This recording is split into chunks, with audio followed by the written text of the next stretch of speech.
Social media के मेरे दोस्तों, आपको सुनीत गोस्वामी का सादर नमस्कार। दोस्तों, लोकतंत्र की बड़ी सीधी और स्पष्ट चाल यह है कि हम बहुमत के आधार पर अपनी एक सरकार चुनते हैं और अपनी सरकार से हमेशा यह उम्मीद बनाए रखते हैं कि सरकार दुनिया के सामने हमारी नाक नीची नहीं होने देगी। अंततः यह देश हम करोड़ों देशवासियों का है।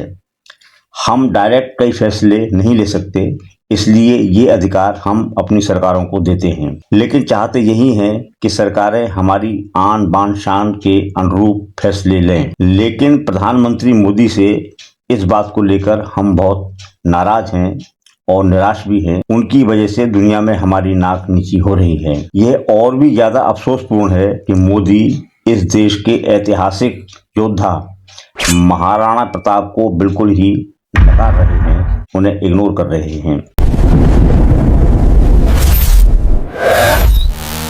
अकबर कोई मामूली बादशाह नहीं था, वह काफी बलशाली शासक था। कई राजपूत राजा उसके अधीन हो गए थे, लेकिन महाराणा प्रताप को वह कभी झुका नहीं सका।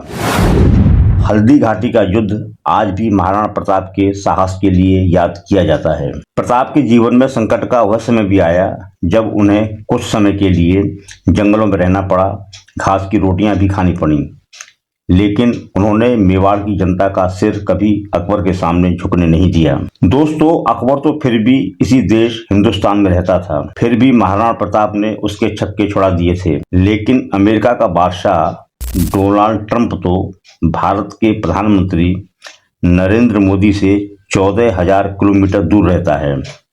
फिर क्यों मोदी ट्रंप से इतने भयभीत रहते हैं और उसकी चापलूसी करते रहते हैं कि हमारी नाक नीची हो जाती है। हमारा देश एक संप्रभु देश है, तो इसकी संप्रभुता को बनाए रखना मोदी की जिम्मेदारी है या नहीं। मोदी बाहर के मुल्कों में हमारे प्रतिनिधि के तौर पर ही होते हैं, इसलिए उनकी हर हरकत हमारी हरकत समझी जाती है। मोदी जब ट्रंप के चुनाव में अमेरिका में ट्रंप का चुनाव प्रचार कर रहे थे और कह रहे थे अब की बार ट्रंप सरकार, तो उनकी इस अजीब सी हरकत ने हमारी नाक नीची कराई थी। हमारा प्रधानमंत्री जब विदेशी नेताओं की चापलूसी करता फिरे तो हमारा स्वाभिमान किस स्तर तक नीचे गिर जाता है। मोदी की इस चापलूसी का नजारा हमें अपने देश में यह दिखाई दिया कि कुछ अंधभक्त ट्रंप की जीत के लिए हवन यज्ञ करते हुए दिखाई दिए। मोदी की इस बात को देश ने जैसे तैसे भुला दिया कि मोदी जी की वजह से ही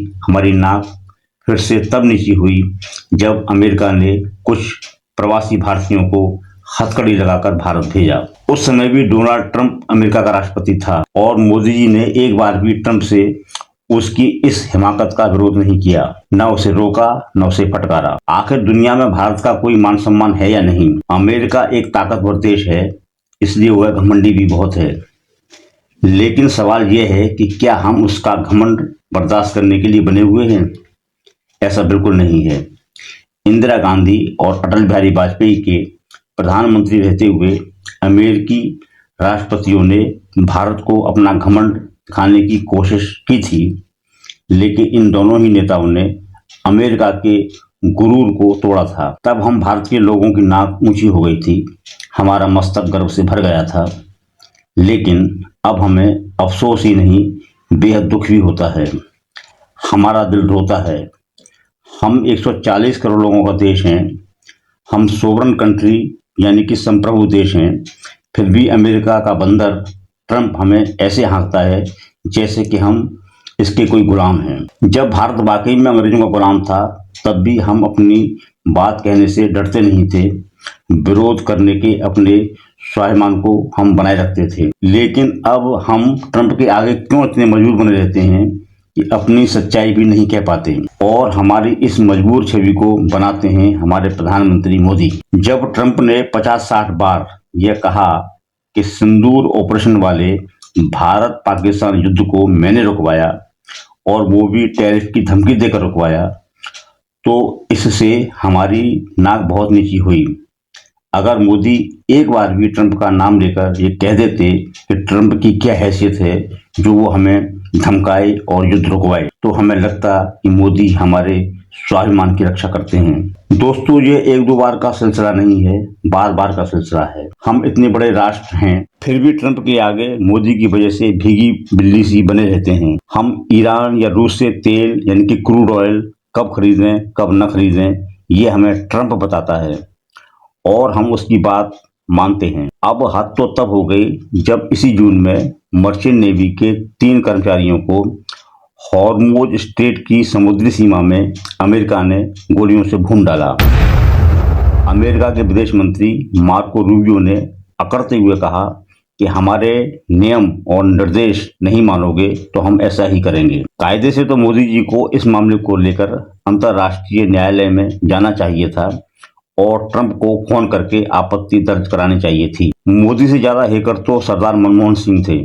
उन्होंने अपने कार्यकाल में अमेरिका की बदतमीजी पर अमेरिका की हेकड़ी निकाल दी थी। इसके बाद मोदी जून में ही G7 सम्मेलन में भाग लेने गए थे। उन्होंने ट्रंप से यह नहीं पूछा कि अमेरिका ने हमारे मर्चेंट नेवी के 3 लोगों को क्यों मारा। मुलाकात होने पर ट्रंप ने मोदी को किलर यानी कि हत्यारा कहा और मोदी ने इस आरोप को हंसी उड़ा दिया। इस बात से भी हमारी नाक बहुत नीची हुई है कि कोई बाहरी आदमी हमारे द्वारा चुने गए प्रधानमंत्री को हत्यारा कहे। मोदी से ज्यादा साहसी और हैकर तो इटली की प्रधानमंत्री जॉर्जिया मेलोनी रहीं। उन्होंने ट्रंप के घमंड पर चाबुक चलाते हुए कहा कि न तो मैं और न मेरा इटली ट्रंप या अमेरिका के आगे कभी झुके हैं और न झुकेंगे। इटली के विदेश मंत्री ने अमेरिका की यात्रा को भी रद्द कर दिया है। मेरा मोदी जी से साफ साफ कहना है कि महाराणा प्रताप को नकारिए मत, उन्हें इग्नोर मत कीजिए। महाराणा प्रताप की तरह शक्तिशाली लोगों के सामने डटे रहिए, अड़े रहिए। देश का स्वाभिमान कतई गिरने मत दीजिए, हमारी नाक नीची मत होने दीजिए। पूरा देश आपके साथ खड़ा है। आप देश के लोगों को आवाज तो दीजिए। कोई कितना भी ताकतवर हो, वह हमारे देश की संप्रभुता को चुनौती नहीं दे सकता और ऐसा लगना भी चाहिए कि कोई हमारी संप्रभुता को चुनौती नहीं दे रहा है। अगली बार ट्रंप जब भी ऐसा करे, आप उसे कड़ी फटकार लगाएं। दोस्तों, आज की चर्चा में बस इतना ही। मेरा आग्रह है कि ऐसी ही वैचारिक चर्चाओं में बने रहने के लिए आप मेरे चैनल को सब्सक्राइब कीजिए, घंटी का बटन दबाइए और मेरे इस वीडियो को ज़्यादा से ज़्यादा शेयर कीजिए। आपका बहुत बहुत आभारी, सुनील गोस्वामी।